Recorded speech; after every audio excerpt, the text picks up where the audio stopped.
Welcome to No Brainer MMA. Just had a crazy fucking card yesterday. Holy fucking shit. And we're in the Fried Guys podcast for our friends. Go check them out. Check them out at the Fried Guys podcast. They do other people. sports. They're good people. Great people though. But yeah, crazy. A quick recap of last night. Personally, I started off the whole card 0-3, and then I hit on the next 5, and then I went 4 or 5 on the main event. So I'll take it. You know, I started off rough, but if you take away my 0-3, yeah, you know, I was like, what? I was like, whatever and 1 for the last fights. You know? That's great. That early prelims fucked you up, but yeah, I went 8 for 13. Take that any day of the week. I think I went 9. We were similar. We were definitely similar. We both lost a little bit of money. Yeah, I did. It's that Jimmy Crute. The Jimmy Crute injury, man. Dude, with that leg dead, he still took him down twice and won the round. I would still give the round to Anthony Smith because Anthony Smith was beating him to death.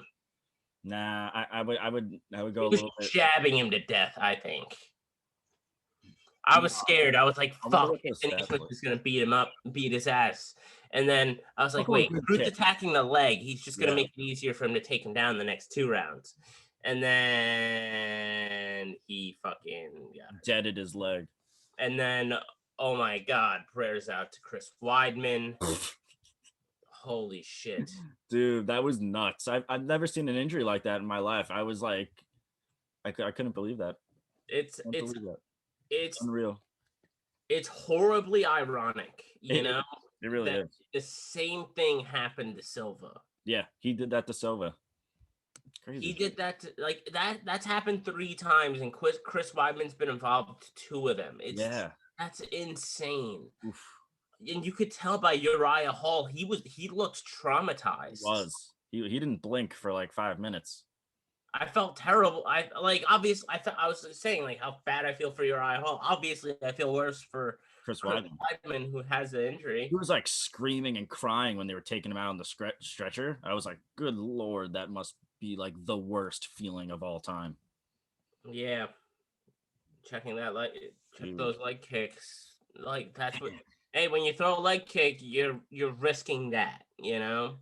I did hit on that plus 110 Uriah Hall. I will say that. I hit on the under. But still, like, that's not how I wanted to hit my bet. You know, I didn't want to see that happen. I would rather lose $100 more than that happen. I would want to get it right. Get it right for my fans. That doesn't count. Whatever. Moving on, Valentina Shevchenko. At dominant as always. She's like, oh, your best shot is wrestling? I'll just wrestle you and put you in my patented crucifix and elbows to the head. Yeah, I saw the crucifix. I was watching it with our buddy Alex. Yeah. Fucking he put him in the crucifix and 2 minutes left. I'm like, it's over. Yeah. This fight's done. Lo and behold, 10-15 seconds later, the ref's like, okay, you're done. Yeah, you're not coming back from that. Next, the Grows, baby. Yeah, what a performance! It was so funny. I was watching that, and I was like telling the people I was watching it, like, oh, like it's so hot. Like you see so many strawweight fights go to decision because they just don't have the punching power and stuff. And as I say that, like Rose just like knocks her out with that kick, and I was like, still like. That is crazy that she's able to even do that. Like, I'm still sticking by it. It's like really tough to knock someone out when you're 115 pounds. Like and she did it with ease. Well, Andrade, like there's the rare ones that were able to, like Andrade was able to do it. Oh yeah, there's very few. There's few, but there's some that could do it. Joanna's knocked out multiple people, you know? Yeah, but it's like the rarest of all of the classes. But Wei Lee can knock people out too. She's got some serious power. Oh yeah. But yeah, my crazy lock fucking went through. Yeah, that was great. I can't believe like it was a heat of the moment lock, But like in my head, it was like I was like, I don't get it. I was like, I think Rose is the best fundamentally sound 115er on the planet. She is now. That's for sure. Yeah, she reclaimed that. Yeah, definitely. And the most talented, because her ground game is fucking amazing too. And then Usman sleeping Jorge Masvidal. Yeah, that was the way like his head snapped back and like all the sweat came like it looked like it looked like Rocky IV. It was just like it was like something you'd see in a movie. And like I said, he's gonna be the GOAT, Usman. You know, I think you said that, and then I said if he goes out and he stands up with Masvidal and finishes him, he's gonna be my GOAT too. Yeah. So we have a potential GOAT sighting right now. Yeah, for sure. I think it for sure it's him. It has to be. The only thing is he's not gonna go and fight multiple divisions. No. Because him and Izzy are brothers, you know. They call each other brother, you know, like they're both from Nigeria, and they both say they would rather have 2 belts in Nigeria rather than one person holding 2 belts from Nigeria. So that's pretty cool. You got to respect that from him, and he's got plenty of game challenges at 170. 170 is stacked, and Kamaru Usman is fucking active, and you gotta love that. He's like if Kamaru Usman hasn't impressed you by this point, don't watch the fucking sport, because this is a crazy ascent he's making, and like it's not like he's making this ascent out of like. It's not like he's a 22, 23-year-old guy getting better and better.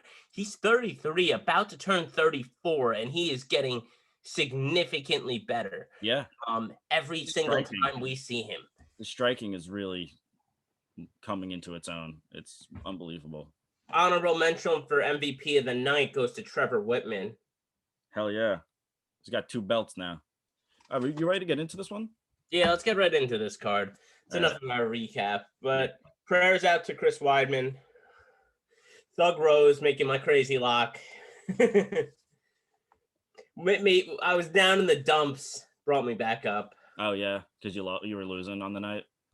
And yeah, and I just really wanted to see Rose win. She said some fucked up things like about like politics and shit like that, and I don't think she like meant any malice or anything behind that. Rose genuinely seems like a good person, you know, like So good for Rose. I'm happy she's got the belt. Valentina dominant, and yeah, that basically wraps it up. For sure. Not much else to say. Yeah. Except what's next for Masvidal, maybe. Yeah. Diaz rematch. That will probably go the same exact way. Yeah, probably we'll cover it and fucking yeah. But all right, let's get into this. I'm still in shock that Masvidal got slept. First time ever. Like I've watched like almost every single one of his fights for the last 10 plus years. Yeah. It's crazy. That's never happened. Yeah, and it was nothing like that. Unbelievable. Just mind blowing. So I'm sorry for getting sidetracked on that, but yeah, let's get right into it. Connor, you want to start things off?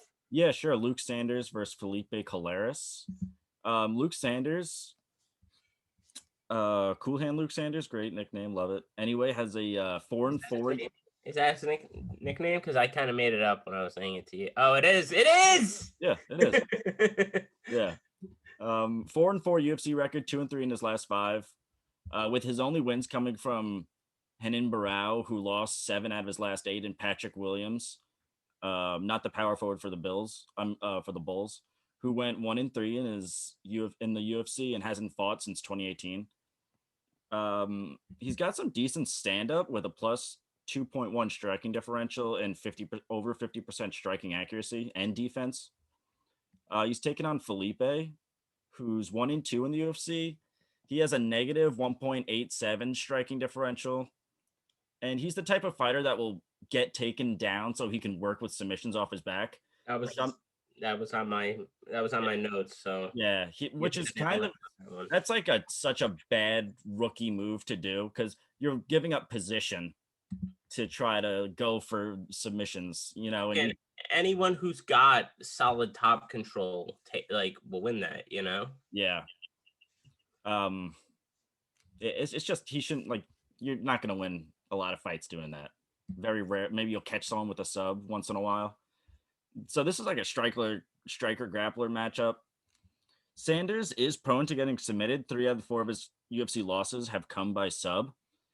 This fight is so close. I want to say that Collares is going to go out there and sub him because we've seen Sanders get subbed before. Yeah. But I don't like Collares' stand-up whatsoever. It's not, it's nothing good. So it's really tough. Luke Sanders is not the greatest stand-up fighter either, No, yeah, he's not elite or anything. He's got put out by Andre Sukumtov. Yeah, and how good is Andre Sukumtov? He's fucking sucks, in my opinion. I mean, he's not I'm not gonna say he sucks because these guys are all elite, but he's not elite when it comes to the UFC. Yeah, and I think you're a Sprite. Yo, Sprite, you could always endorse us. I'm a big fan. Yeah, there are a lot those Sprites watching right now. What? Drink up. All right, but keep going. Or it's my turn. No, yeah, I think I'm gonna go with Collares in this. I just don't like this. It's really close. I don't like this matchup at all. Kind of a shitty fight. Yeah. That's a forecast into saying don't bet. Just knock my fork over. Yeah, seriously. Yeah, don't bet on this fight. This fight it's kind of gross. I'm not big on either. I'm not too big on either of them. Collares is a Team Nogueira affiliate. So he is fighting against. Oh no, TJ Laramie was supposed to fight on this fight card front of the podcast. He's not fighting anymore. Wow. But yeah, both of them haven't shown me enough to make me confident in agreed their fights. Luke Sanders, he knocked out Renan Barão, but that was Renan Barão after Renan Barão sucked. Yeah, that was the end. He lost 7 out of his last 8. That's brutal, dude. That's just brain damage. At one point, Renan Barão was the man considered pound for I remember it too. And it's Renan Barão was an absolute stud. I think he landed this crazy spinning back kick on Eddie Wineland back in the day. It was amazing. Yeah, he was the man. But I'm gonna go Sanders, I guess. I don't know. This fight sucks. Yeah, this fight is brutal. So we're just go right into the next one. Dan's going Sanders. I'm going Collares. And the next one is Andreas Mikulidas versus KB Boular. You want to do this one, Dan? Yeah, I could take this one away. All right, so we got KB Boular, the Bengal, fighting out of Canada. He's a middleweight with a great height, 6'4", 78-inch reach, great frame for the division. Solid record at 8-1, but he did get absolutely starched by Tom Breeze in his last fight. He did. Bad. He got dropped by a jab, Yeah, so not good. His chin is definitely something that concerns me. Big question. But he was a pretty solid prospect. He was undefeated coming into the UFC and then just kind of got destroyed. On the other hand, Andreas Mikulidas, I don't know how Mikulidas. Greek fighter. He's coming off of a loss to Modestas Bukauskas, who we've covered recently. I like Prochatzka. Yeah, Bukowskis lost that decision to who did he lose that decision to? Oh yeah, Mikhail Olekjachuk. We got that right though. We picked Olekjachuk in that one. Yeah, that was a close fight though. It was. Yeah. I'm just gonna go plain and simple. I think KB Boular doesn't have the I don't know. I'm just not a believer in him. And I think that Mikulidas' striking is just fucking nasty. And I think he puts Boular away in the first round. Yeah. I'm gonna agree with you, Dan. Andreas Mikulidas coming off that debut loss KO from Modestas Prochatzka, like you said. But that fight was at 205. He's dropping down to 185 in this one. He's finished 11 out of his 12 fights. He's finished 11 out of his 12 fights, 6 by KO, 5 by sub. But has 3 out of 4 of his losses have come by KO TKO, questioning like his chin a little bit. His striking is really solid though, like Dan said. He was outstriking Bukowskis with better accuracy before he got caught. He's taken on KB Boular, who has a 4-inch height advantage, 2-inch reach advantage, and coming off that crazy jab KO in his UFC debut against Tom Breeze, where he was KO'd in less than 2 minutes. Yeah, you don't normally see somebody get knocked out by a power jab, but he did. Right. Very few. But yeah, that's not a good look at all. He only has an 8-1 MMA record. I give the advantage to Mikulidas on the feet.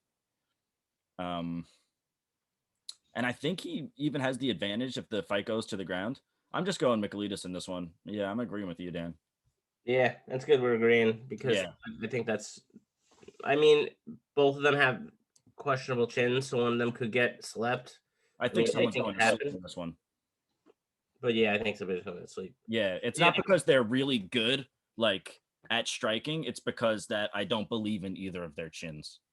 Facts. Yeah. All right, cool. So we're agreeing on this one. We're going Andreas Mikulidas. Yep, and that'll move us right into the next one where we got Sam Hughes versus Luke Boume. I can't even pronounce her name, even though I watched Luke. Whatever. Loma. Am I doing this one or are you? I got this one. She's won in her last 2 fights. She lost to Angela Hill, who's making an absolute surge right now through the 115-pound division. And then she won a decision versus Jinyu Fry, where she looked pretty damn good. Jinyu Fry is no joke either, because she gained some weight and like really has been looking good.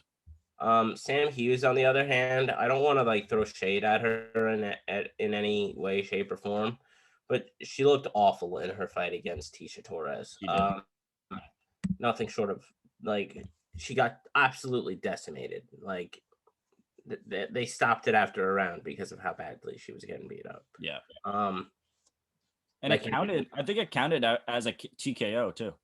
Yeah, no, it did count as her first. Tisha Torres' first ever KO TKO in her entire career. Yeah, I mean, I believe Sam Hughes was coming in on short notice, very short notice. So at least she's got more time to prepare, but I still don't think she's at like a premier level. And Loma's been fighting pretty high level competition for a while now. Yeah. She was in an Invicta. She was in Pancrase. She's had, this is her 4th fight in the UFC. She also beat Alexandra Albu in a fight, split decision back in 2019. I think she's just more experienced, more well-rounded. She probably takes the decision. Yeah, I got Loma by decision. Yeah, both girls have a 5-2 MMA record. Loma 2-1 in the UFC, all of them coming from decision. She's a stand-up fighter, has outstruck all of her UFC opponents. with her only loss coming from Angela Hill, like Dan said before. She has a plus 2.07 striking differential and 72% takedown defense. She's taken on Sam Hughes, 0-1 in the UFC, coming off that short notice KO loss from Tisha Torres, which is not a good look for her chin. Getting that. I guess it was a TKO. Don't really, but she just got beat up, totally one-sided. Yeah. She wins most of her fights by submission. I think Luma will take this one one-sidedly. She's really impressed me so far in her UFC. They both have 7 fights, but one fighter obviously has the experience, high level experience advantage. Yeah, Loma has fought and beat girls who I think are better than Sam Hughes, so this is like a step down in competition. Yeah, so I'm just gonna go Loma in this one. Yeah, I could almost lock that in. Yeah, I like that a lot. Cool. We're both going Luma Lukabumi, and we're going right into the next one, Kai Kamaka versus TJ Brown. Kai Kamaka the third. Kai Kamaka, excuse me. Kai Kamaka 1-1 in the UFC, coming off a KO loss from Jonathan Pierce. He's a really fun guy to watch. Solid striking, really entertaining, lands and absorbs over 6.5 strikes per minute at 60% accuracy. He did have some trouble stuffing takedowns in his last fight, but I think that was totally okay considering it was how highly I think of John Pierce's grappling. He's taken on TJ Brown, who's 1-2 in the UFC, and is on a 2-fight losing streak. Brown. And is on a 2-fight losing streak from Jordan Griffin and Danny Chavez. And if you're losing to Jordan Griffin, no offense, I think that he's one of the weaker fighters currently on the UFC roster. So I don't like that look at all. He does have a 3-inch reach advantage and has a +1 striking differential, but really prefers to grapple, winning mostly by sub and averaging nearly 5 takedowns per fight over the course of his last 3 fights. Who, Brown? Yeah. I do like Kamaka in this fight. He's definitely has the striking advantage. He also has a wrestling background and is no slouch when it comes to wrestling. So I'm just going to go with Kamaka. I just think he's a little bit better wherever the fight goes. Yeah, I'm going to slightly disagree with you. This fight is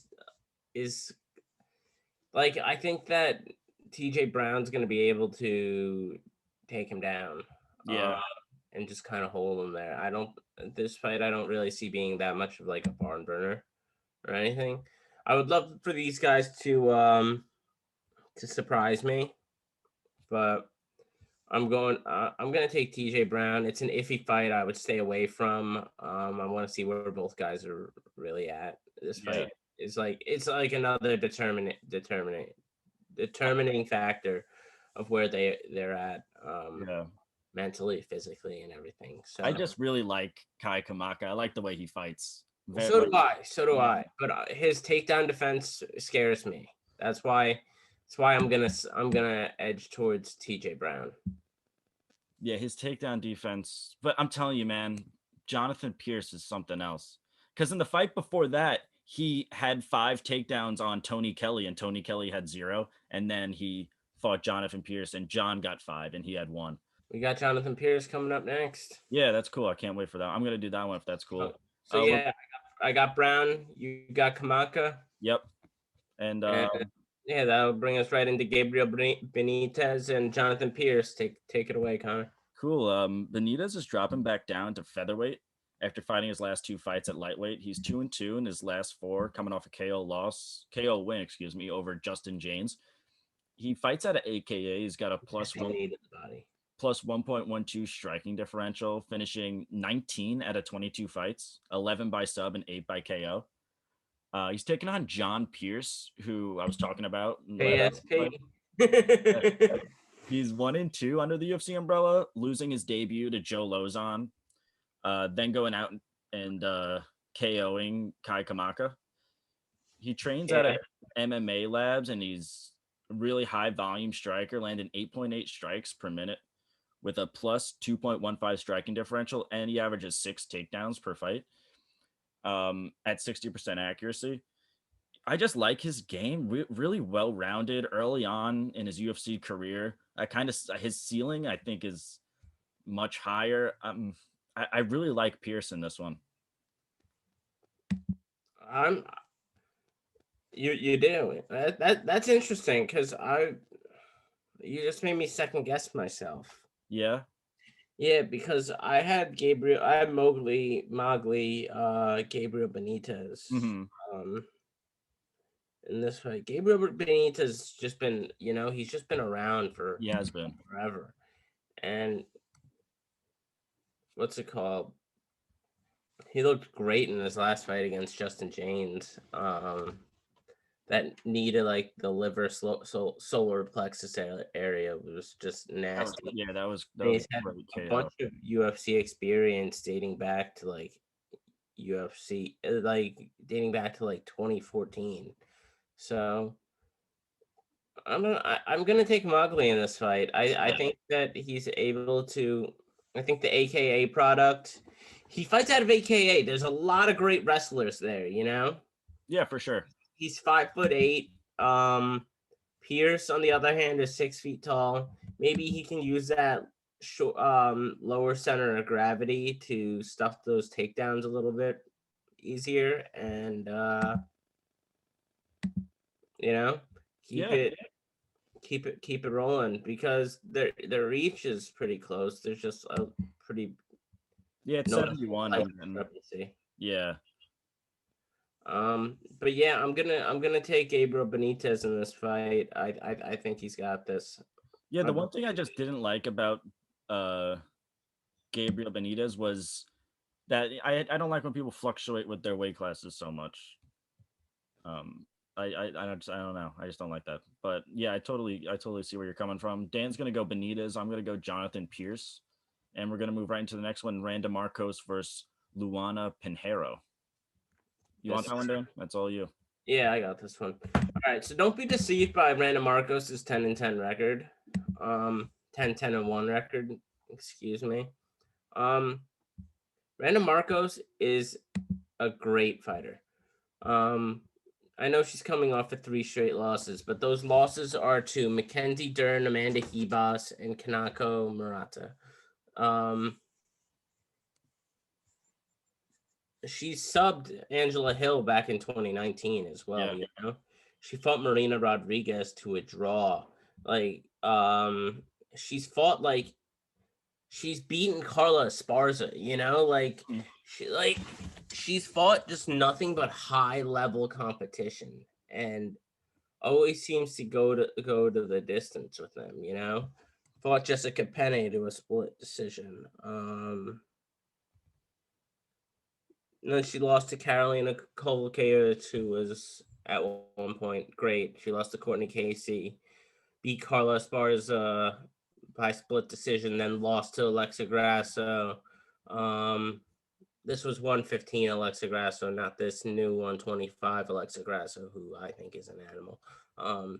But yeah, I think this fight's a lot closer than what the odds are saying. But with Pinero, she is a finisher. She and we were saying this, we've said this before, you don't really see finishers that often from the 115-pound division, but she's a finisher. She's got a dope judo background, and she has finished nearly all of her fights. Some of them you can't really even see. I was able to watch some of her Brave fights. Her sub game is good. She's got some decent striking as well. You remember Helen Harper from The Ultimate Fighter? Doesn't ring a bell. What season? Tough 23. I think there was the Joanna and Claudia Gadelia season. I don't remember. Yeah, she knocked her out back in 2019. And then is coming off for a Contender Series win at the end of 2020. So she's making her official UFC debut here. With these Contender Series guys, they're really iffy. You know what I'm saying? Yeah, it's a hit or miss thing. It's a really hit or miss, but I think this one hits. I wouldn't be shocked. Don't be surprised if Randa Marcos gets it. I'm probably gonna still end up betting on it, and then getting upset about it. Yeah. Damn. But yeah, I'm gonna take Pinero in this fight. I think that she's just a new breed, and Randa Marcos, she's 35 years old. I know she trains at a TriStar, but like she's fought the best of the best for years now, like 6 years of just fighting high level competition, Speaking of high level competition, she lost the Ultimate Fighter finale to who? Or no, she lost an Ultimate Fighter fight to Rose Namajunas during Tough 20. So, was it close? No, what's it called?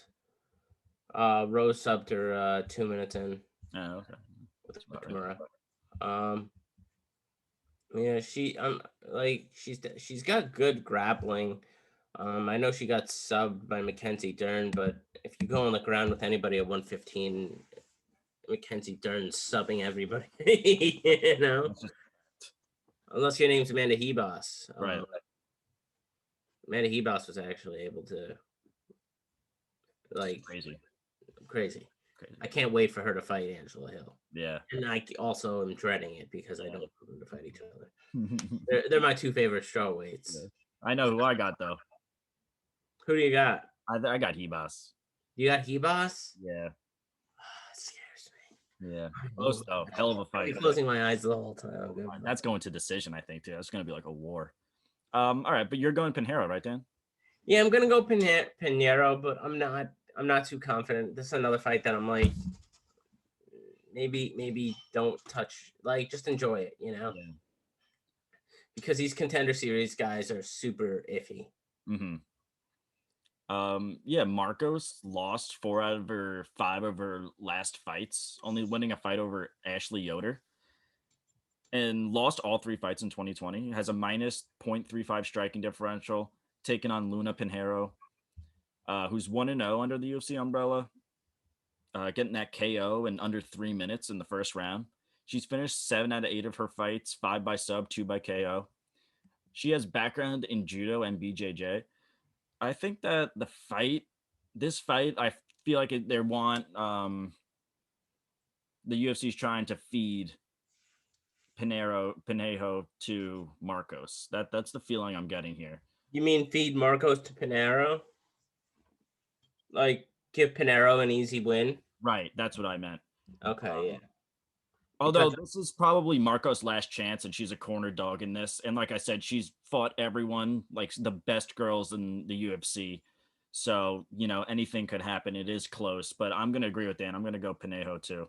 Yeah, but depending on what the odds are looking at, maybe throw a little minimum bet on a Randa Marcos decision win, because I would not be shocked if she took it. That's totally, this is going to be close. This one might be one of the closer betting ones on the entire card, I think. Yeah. But we're agreeing with that one. The next battle of the Brazilian female flyweights. Yeah. I'm taking this one, or you? It's up to you. I could take it. Yeah, go for it. All right, yeah. So we got Pollyanna Patello, 32 years old, 5'8", 67-inch reach. Actually, a great frame for the division. Luana Carolina even has a better frame for the division, but yeah, Patello's coming off a decision loss to Jillian Robertson, aka that's gonna happen. Yep. Jillian Robertson is like teeter-tottering, like she's like ranked on ranked. Yeah, she's a great gatekeeper. She's always solid. Yeah, that's a compliment. She's trained under Dean Thomas. Dean Thomas is actually doing that Trevor Whitman thing that they do in the UFC cards now. Oh, really? He's doing that? Yeah, you didn't hear him like chime in at any points last night? I lowered the volume when we were watching it because I couldn't take Joe Rogan for like more than like 10 minutes at a time. Well, every like round, Dean Thomas would come in and do like the Trevor Whitman thing, like the analysis and stuff. Oh, that's cool. You know? Yeah, our boy, friend of the podcast. Anyway, Patello's got a solid resume on her record. Wins in the UFC over Pearl Gonzalez back in 2017. Suri Kondo lost a rear naked choke to lost via rear naked choke to Cynthia Calvillo, beat Laura Mueller, and now it's 2021. Lost in 2020 to Jillian Robertson. Now we're at 2021. She's this is her third opponent that she's had scheduled for this event. Damn. She was scheduled to fight Ji Yeon Kim, Myra Bueno Silva, and now Luana Carolina. So this is a what's it called? Definitely a short notice fight, I'm pretty sure. Carolina has looked good in her UFC career so far too. Yeah, I think you could agree with that. For sure. But I just don't like the what's it called? On March 31st. So I guess she had like a month. She had a month to prepare. It's still like I'm gonna take Pollyanna Patello. She's got just such a good, like, she's got the better resume. I think she gets the UD on this one, but be careful for Luana Carolina Carvalho de Souza, her full name. That was good. She's gonna be a force to be reckoned with. 5'6", 69-inch reach. Like, that's a really nice frame for the division. Only 27 years old. She's got plenty of time. She might have a little setback in this one, but yeah, that's how I see it. I see Patello getting this fight done. Yeah, Pollyanna Patello, 3-2 in the UFC, has only fought one time a year since 2019, going 1-1. I don't like when fighters do that. I like it when they're out there maybe a couple times a year. But injuries play a role in that and stuff, sure. You know. Oh yeah, it really depends. And fizzled bouts and all that shit. Yeah. Still not a good look. She fought twice in 2018. Yeah, I said since 2019. Since 2019. Yeah. Well, yeah, 2020 she was just a crazy year, you know. Yeah. She's coming off a really one-sided loss from Jillian Robertson. She lands and absorbs 3 strikes per minute at 56% accuracy. She's taken on Luna Carolina, who's 2-1 in the UFC, coming off a submission loss from Ariana Lipsky in under 2 minutes of the first round. She has great striking, averaging 6.3 per minute, and has a plus 2.54 striking differential and 100% takedown defense, stuffing all 7 takedowns attempted on her in the UFC career, and is going to have a 2-inch reach advantage on Patello. I think Carolina has like a pretty high ceiling. I see her developing well in the UFC and like making a name for herself. Yeah. But I mean, Patello is no slouch. This fight's also really tough for me. But I think I'm gonna disagree. I'm gonna go with Luana Carolina in this one. Just interesting. You're taking the dog. Dog. I already took a couple of dogs, I think. Well, I don't think you. Well, I don't know if he is the dog. This one might be. No, it's not the dog. The next one you won't be taking the dog. Let's just say that. Who's the dog in this one? Patello? Carolina. Oh, Carolina is the dog. Yeah, Pollyanna is a minus 250 favorite. Oh wow. Wow, that's crazy. Yeah, a little bit disrespectful because Carolina's a stud. Totally.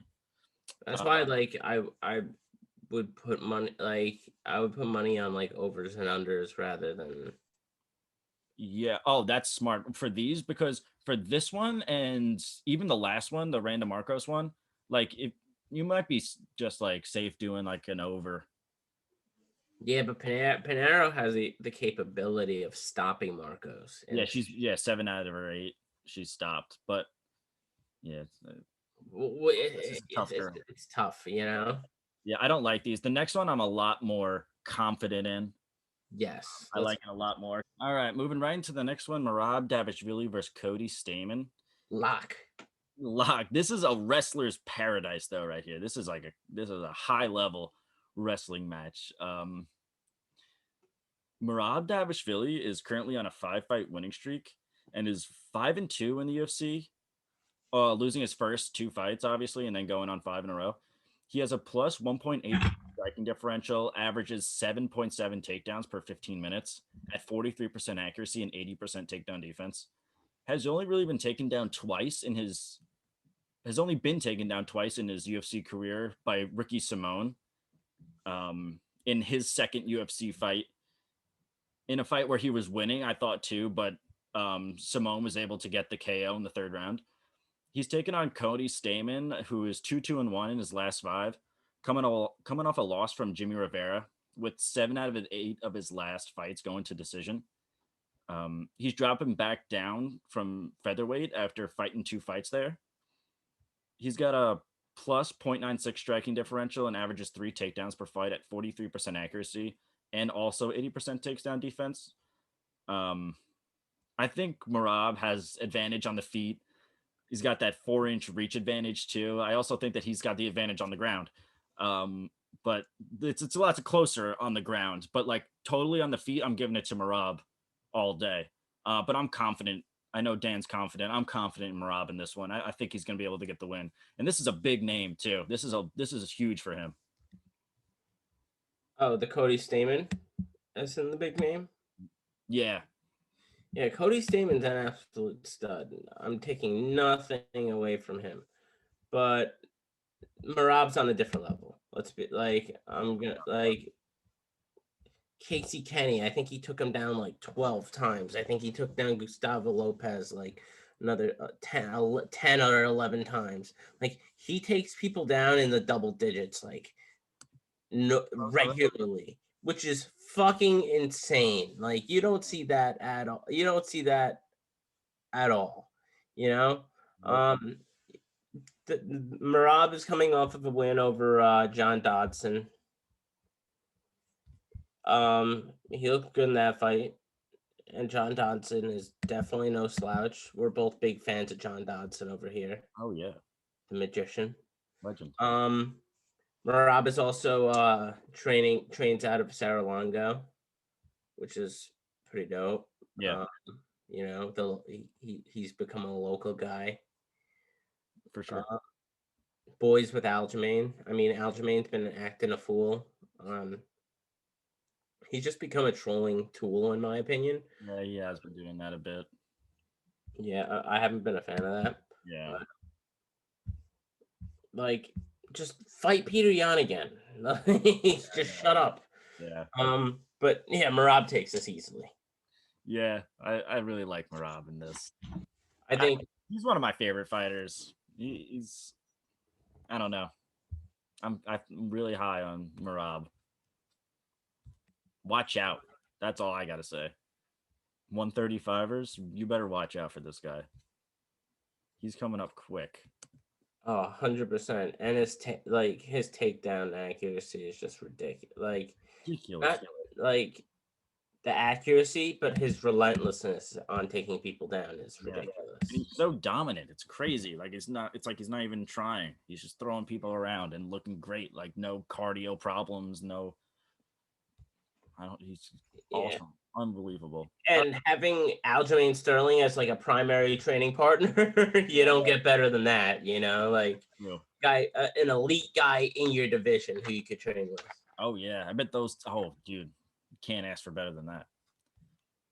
Yeah, we're both going with Merab Dvalishvili in that one. Yeah. Next one, Sean Strickland versus Christophe Jotko. Me or you, Dan? Your call. Yeah, I'll just get into it. Sean Strickland 2-0 since coming back from that motorcycle accident, and he's moving up in weight. or since he moved up in weight, beating both Jack Marshman and Brendan Allen by 2 really one-sided fights, almost doubling his opponent's strikes in both fights. And he's really looked amazing since coming back from that almost career-ending injury. He's taken on Frank Mir reminiscence. Yeah. It just reminds me of it. He's taken on Christophe's Jocko, who's 3-2 in his last 5, and on a 3-fight winning streak, all by decision. But I think Strickland is fighting a little bit better competition as of recent. and throughout his career. And more Usman, for fuck's sake. And Santiago Ponzinibbio, Tom Breeze. Yeah. You know, like Brendan Allen. And he fucking beat the shit out of Brendan Allen. Dude, yeah, unbelievable. But Jocko he's looked really good recently. He's looked great. His last 2 losses have come by KO, and Strickland has gotten 2 KOs in his last 3 fights. I see Strickland KO in this one. I don't often give I'm confident in like a fight outcome, but I really do think that Sean Strickland will be able to finish him in this one. Yeah, I don't know 100% if he finishes it, but I do think that Sean Strickland is on a separate level than I think he's on a different level than Jocko. Yeah. So I'm gonna 100% agree with you. You basically nailed every single thing that I wrote down on my notes for this fight. So yeah, so Sean Strickland. Like I'm not gonna just regurgitate what you just said because you said it all. You know, like beautiful. Strickland's got this shit. Yeah. So we're both loving Strickland in this one. Moving right into the next one, Ion Kusalava. Good as well. This is still keeping the Sugar Sean look for you guys. It won't be here next time, probably. Very sad. Who knows? We'll see how it goes. It's just showering is rough. Yeah, wash yourself, dude. I mean, dude, look at that. Look at how clean that looks. You know, I've been keeping that shit clean. All right. Oh wait. What do you got? I'll endorse something. Head and Shoulders Supreme Soothing. You just rub it right into your scalp. Oh the second time you fucking did that. I didn't knock anything over. That's good. That looked like it hurt. I honestly didn't. Looked like that crucifix elbow that we saw from Shevchenko yesterday. Yeah, I guess it doesn't hurt your elbow because I didn't feel it. But yeah, what's it called? I'm looking at this Head and Shoulders thing while talking about it. Ion Kusalava versus Dustin Jacoby. You want that one, Dan? Yeah, I'll take this one. Okay. Dustin Jacoby, he's coming off of a crazy, I wouldn't say crazy, but a very, very, very great way to start off your UFC career, you know? For sure. On a high note. Yeah. Beating Maxim Grishin and Justin Ledet after winning his Contender Series fight. I hit the wrong button. Fuck. Hang on. Yeah, Max. Like I remember going into that fight where like Maxim Grishin is a fucking stud, you know? Yeah, dude. I had Maxim Grishin in that one. Did you? Yeah. Yeah, like Jacoby's been solid. He's a great striker. He's had pro boxing fights. He's had pro kickboxing fights. A lot of kickboxing. I was gonna say he kickboxed. He's kickboxed Carl Roberson before, and he knocked him down twice. If you guys didn't know that, so Jacoby is a fucking stud when it comes to that. Yeah. And then you got Ion Kusalava, who's coming off of 2 straight knockout losses, fighting a killer kickboxer. It just doesn't seem like a good. It just is not a good matchup for the Hulk. I'm not even gonna go as like I'm not trying to disrespect the Moldovan product in Ion Kusalava, but I just don't think that he has like I don't think he has what it takes.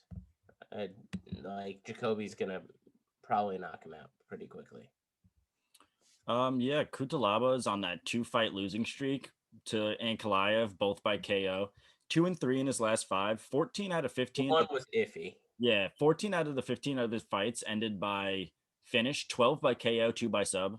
Really hard hitter, plus 1.73 striking differential, but only 39% accuracy. Kind of like overdoes it with his punches, like winds up too much. But he's got the power there, so I guess he can do that. Yeah. Yeah, I mean, he's not as fundamentally sound as Jacoby is. Yeah. He does average 2.4 takedowns per fight at 71% takedown accuracy and 80% takedown defense. He's taken on Dustin, Jacoby 3-2 in his last 5. With 2 losses coming back from 2012 and 2011 before he was cut from the UFC. Then came back to the UFC and is now on a 3-fight winning streak. Dan talked about his kickboxing history, like very extensive, fought really good guys, and coming off a unanimous decision win in a really close fight over Maxim Grishin. He's a stand-up fighter, wins mostly by KO, TKO, hasn't lost an MMA fight since 2015, and is active in both kickboxing and MMA still. But he's not exclusively signed to the UFC though. Right. I'm gonna disagree with you on this one, Dan. In Kusalava, that's crazy. I think that he takes it to the ground. On the feet, he's got no shot. Well, that's what I'm saying. Like, he's got a more well-rounded game. Yeah. And he lost 2 in a row. I know that he's already crazy. One of the most amped-up fighters on the UFC roster. I think he's gonna come out with something to prove. Yeah. So I'm gonna go with Kusalava in this one. Yeah. I mean, I see where you're coming from. I just don't like. He just hasn't. I mean, I guess he has fought some great competition. He fought Glover Teixeira and Magomed Ankalaev were his last 2 losses, and yeah, he's fought. And we both think very highly of Ankalaev. Yeah, for sure.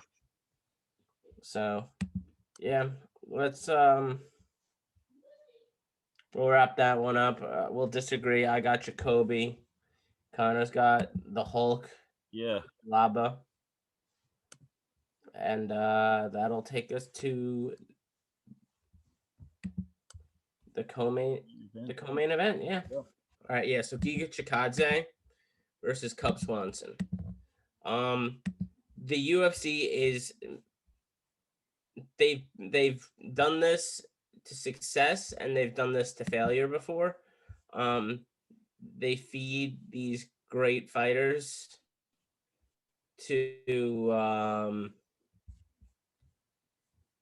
they feed these great older fighters to these just younger killers, younger killers. Cub Swanson's only he is 37.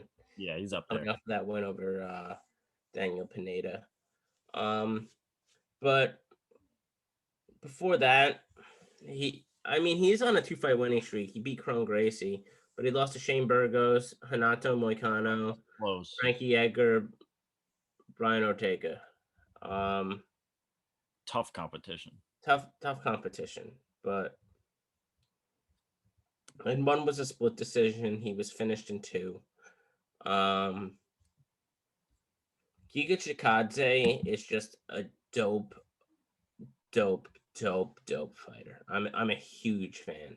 These Georgians are coming into the UFC like with fury, and it's super fun to watch. He's also a let's talk about some of his fights real quick. He's coming off of that head kick win over Jamie Simmons. That was as Giga as you could get. Wins over Omar Morales, Erwin Rivera, Jamal Emmers, Brandon Davis. So he's undefeated in the UFC so far, and he's getting a big name in Cub Swanson, and he's getting a co-main spot. Both of them are fighting out of great gyms. Cub Swanson fights out of Jackson Wink, and Giga's fighting out of King's MMA with Marvin Vittori, RDA, Benil Dariush. Like, the list goes on, Ariane Lipsky. Like, they got a good amount they got some fucking studs over there. Jamie Yeager, if you remember him from the old fight. Dude. Yeah, they got Jamie Yeager on in there. But yeah, I'm gonna take Giga Chikadze in this fight. I think he's super fucking technical. I love his kickboxing. As an overall MMA fighter too, he his takedown defense is solid, sitting at like 68%. He hasn't been taken down since he hasn't been taken down since a Contender Series fight. Actually, no, he got taken out 3 times by Brandon Davis in his UFC debut. But he landed a takedown of himself. Actually, no, he got taken down by Jamal Emmers twice, but still. It don't matter. Giga Chikadze is an absolute stud. His kickboxing is very high level. His whole game is just high level, and these Georgian guys are coming in. They're gonna fucking kill it. I'm a big Giga Chikadze fan, and I think he gets a TKO. He finishes it 3rd round or something like that. Yeah, this one is really tough for me. Cub Swanson 2-3 in his last 5 on a 2-fight winning streak. Coming off that KO win over Daniel Pineda. He's looking like the old Cub Swanson again in this. Lately, like his striking has been like different. Have you noticed that? I mean, yeah, he looked great against Pineda. Yeah, I think he even looked great against Burgos, dude. That fight was razor thin. It could have gone either way. I think Giga's just on a different level. Yeah, he has landed over 120 strikes in 2 out of his last 3 fights. He's got like a pretty good chin for an older guy. Actually, he has been KO'd since 2013. With hell yeah, 4 out of the 6 of his last losses have come by submission, and 2 by decision. He hasn't been KO'd. He's taken on Chikadze, who's 5-0 in his last 5, undefeated in 2020. He went 4-0, winning 4 out of 5 by decision. Doesn't really have too much power, but really technical, and will just like outpoints his opponents. Giga? Yeah. I mean, Giga goes for the finish. I mean, he just throws very technically, Yeah, I don't think he really has too much power, though, honestly. I think which isn't a bad thing, he just... I mean, Max Holloway doesn't have a lot of power. Exactly. Yeah, it's not a bad thing. It's just like some people have it, some people don't. He's got a plus 0.8 strike. He's fast, though. He's fast, and he's quick, and he's great at timing. He has a plus 0.8 striking differential and a 4-inch reach advantage, which I think is going to be big in this fight because I see it staying on the feet. And like him using that jab, like, and just backing down or countering Swanson.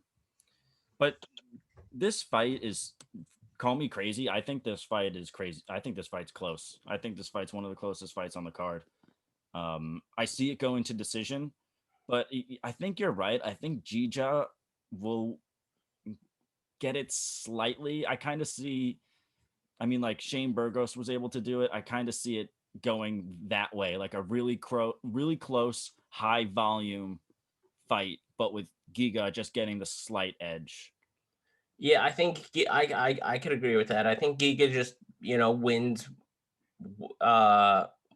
those exchanges more. He lands that one extra punch in that exchange that Cub doesn't land. Yeah, I think that's going to play a big part of it. Although Cub Swanson, I can't stress this enough, he's looked so good recently.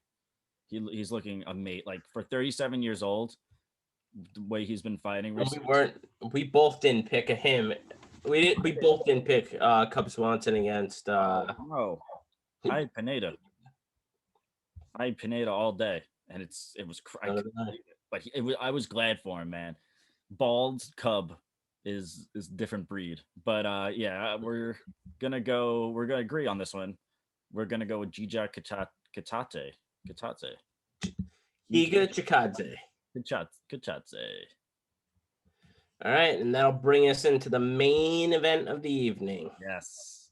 Oh my god, this one was also like tough. Dominick Reyes versus Jiří Prochazka. Reyes was on a 6-0 winning streak in the UFC, and then he lost his last two. But both he was fighting for the title against John Jones and Jan Blachowicz.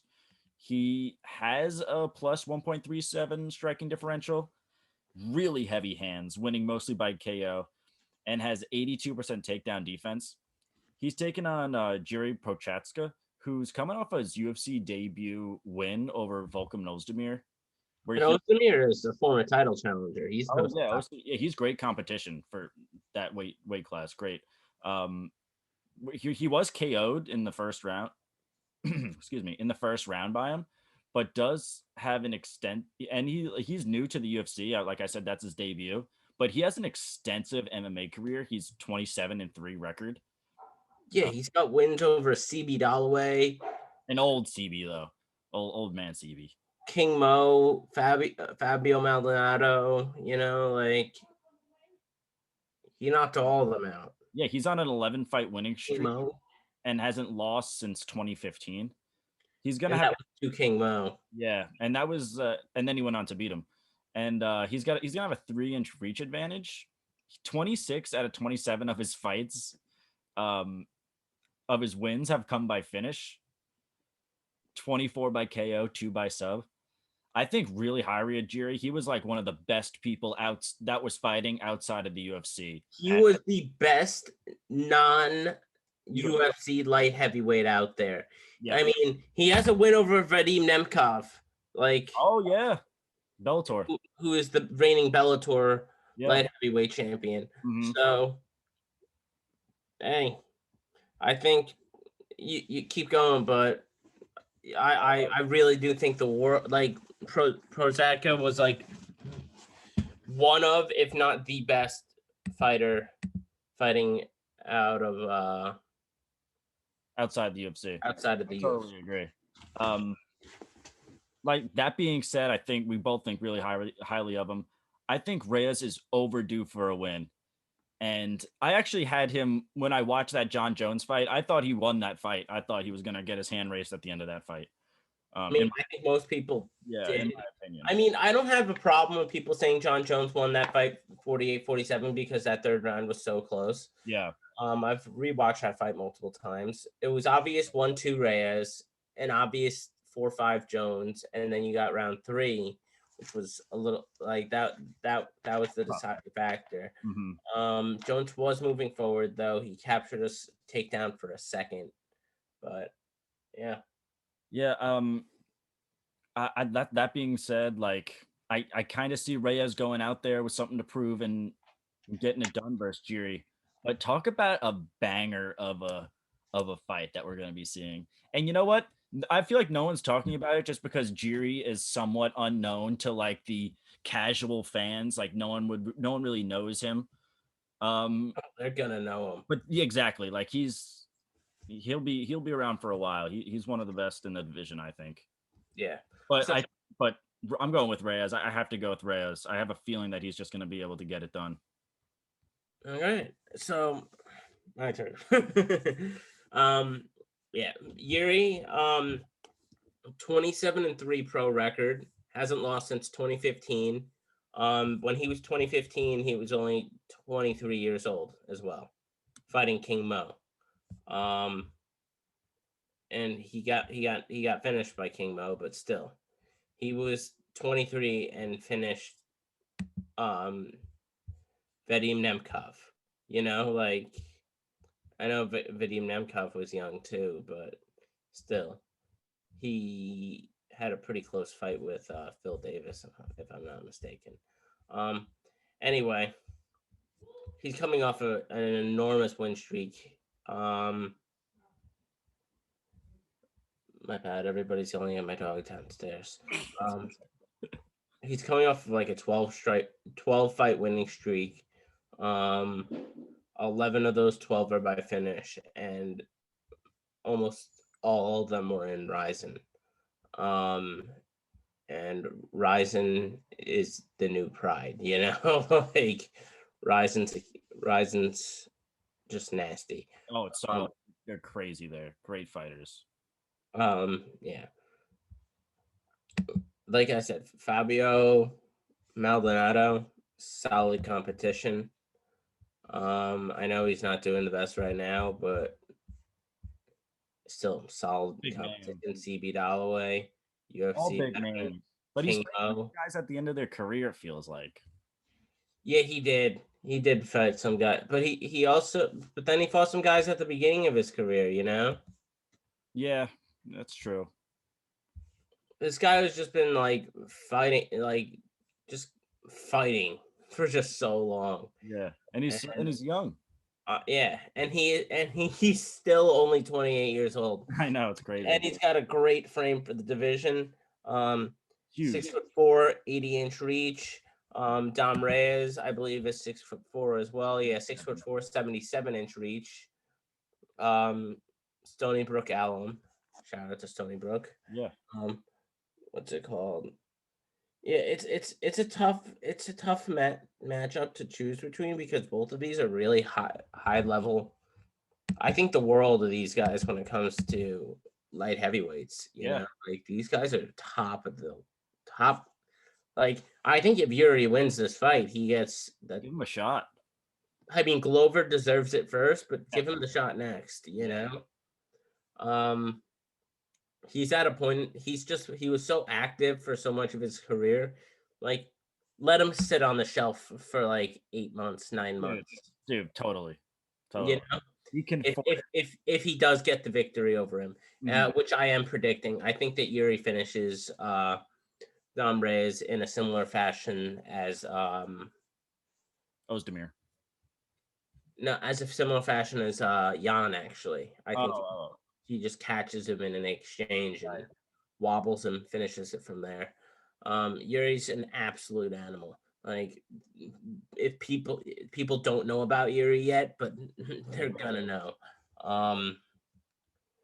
I'm going to definitely bet the under in this fight. That might be a smart move, honestly. I don't know what the under is, but I see I think that Reyes could put him out. I think someone's going to sleep early on in this one. That's what I think.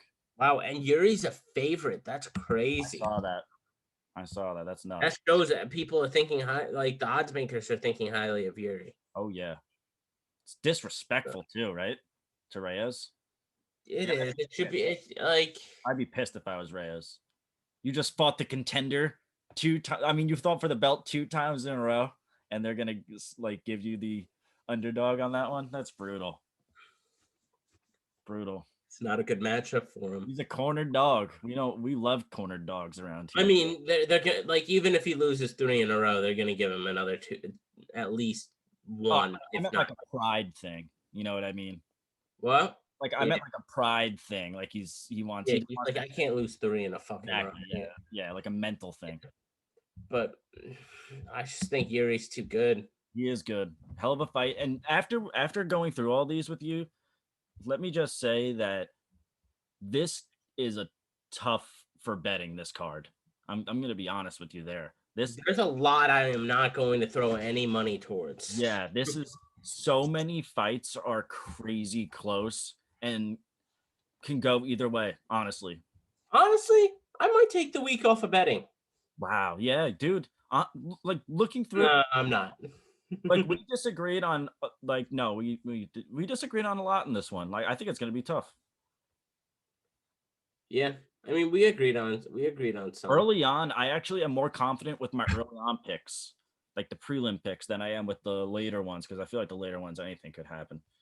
It's like, yeah, for some reason, like, I have a tendency this year, like, on the fight night cards at least, like, I kill the prelims. Like, I kill it like over 80%, and then main card hits and I'm like at 60. Yeah. You know, it's weird. But like overall, it keeps me at 70%. So Not bad at all, dude. Not bad at all. All right, that's great. I'm ready for this one after watching, but that like after watching last week's card, like this is gonna be. There's no way can compete. So like this one, I feel like is no, this is not topping UFC 2. I know. So this one's gonna be like kind of a letdown, I think, and especially because I think it's a lot of good matchups. There's a lot of things like go wrong. the UFC again. Shout out to their matchmaking; they did a really good job. Yeah. What's the name of the guy again? What? What's the name of the guy that does the matchmaking? Sean Shelby. Sean Shelby. Yeah. Yeah, the UFC just is killing it right now. They definitely got a lot of pay-per-view buys last night. I wonder how many. I'm gonna guess around 1.5 mil. I would say over 1 million too. I think it did very well. And I think it did well internationally too. Yeah, a lot of the Chinese fighters and the Chinese. You got the Chinese fighters. You got Shevchenko. Andrade. Yeah, Andrade. Like you got a bunch of these international fighters. It was great to see. It was great, but hopefully we're going back to the Apex. Sorry. Yep, we're going back. So yeah, no attendance, no nothing. I'm still watching the doors. Yeah, but yeah, I think we're wrapping it up, right, Dan? Is that it for us? Yeah, I mean, I don't see. Unless you want me to give Yuri and fucking Yuri and Giga a tug for another 5 minutes. You want to tug them off? No, I'll tug them off. They're both good. They're both amazing. They European guys are amazing. Yeah, they deserve it. Eastern Europe, Africa, all on the come up. Yep, all. But you know what? On the downslope, Chinese fighters. I don't know what's going on with that. They had a rough night. But something like it was brutal. It was the conditioning. They didn't look very well conditioned. They didn't. I said that to you before. Like they just, some of them would like, it looked like it was hard to make it into the second round. I don't know. It was because of the flight. I know a lot of them didn't have their head coaches there. Like that definitely played a part for it. It was a 6-hour flight, I think, too, something like that they took. It's a further flight than 6 hours. 16 hours. What they said, something with a 6. 16, 18-hour flight. Yeah. Yeah, so that literally across the globe. A lot of them had something like really what was I gonna say? A lot of them had visa issues. So that was also something. But yeah, it wasn't a good look for them at all. Even though it was great fights. That first one, dope. Yeah, I think a lot of it was an adrenaline dump though. Oh my god. They were like all making their UFC debuts. They're all out of the Shanghai Performance Institute. Yeah. And they just didn't live up to expectations, which led me to start off 0-3 on my predictions. Oh, God. You bet against China last night. You went 4-0. Yeah, yeah. But they'll be back. Yeah, for sure. They'll be back for sure. Yeah. Weili Zhang will be back. She'll be back for some more wars. Batgirls will be back, or Batgara, whatever they were calling them. They'll all be back. They're all going to get another chance. Yeah. You know? Like, the adrenaline dump of your first UFC fight is pretty big. And again, shout out to Fried Guys. Oh, yeah, shout out to Fried Guys. Oh, for the merch. Yeah. I want to get some merch out there soon, Dan. You know who could? Hide. Oh, that's possible. Give us actually. You gotta like get this part of the video and then like go to Twitter and at them, be like, oh, we showed your product in our fucking Head and Shoulders. Yeah, also Head and Shoulders. Just a weird bunch of shit that we're gonna be doing. Sprite, Head and I don't Shoulders. care. Like, I don't care if we're sponsored by Dick Pills or anything like on this website. I'll say it. I don't care. I'll say whatever stupid shit that you want to sponsor. Listen, we're getting a spot. We'll find a sponsor soon. Yeah, Probably not going to be Sprite. Yeah. I remember Joe Rogan's like one of his first sponsors when he's first starting out was those fucking sex toys for guys. What are those called? Fleshlights. That was like his first sponsor, Fleshlight. Really? Yeah. Isn't that hilarious? Joe Rogan like in his house like doing Fleshlight readings like one like his podcast. Episode like 10 I'm talking about, like really early on. I mean, fuck it, dude. Fuck it, I'd do it. I don't care. Get some free products too. Show the fleshlight. Like, yeah. Show it how it works. All right. Put your dick in here. After this, once this video is up, you got to record it and get all this. And just start tagging all these people. So they're like, oh yeah. And then you get DMs from Fleshlight. You'll get DM from Dick Pills, whatever. Listen. If you're a fucking gas station sex pill guy, CEO, yeah, what's up? We'll get your name out there. Yeah, I don't care. It's like legal meth, that shit. But enough about dick pills, Dan. Great episode. We're signing off. Yeah, no brainer. Signing off. Dick pills.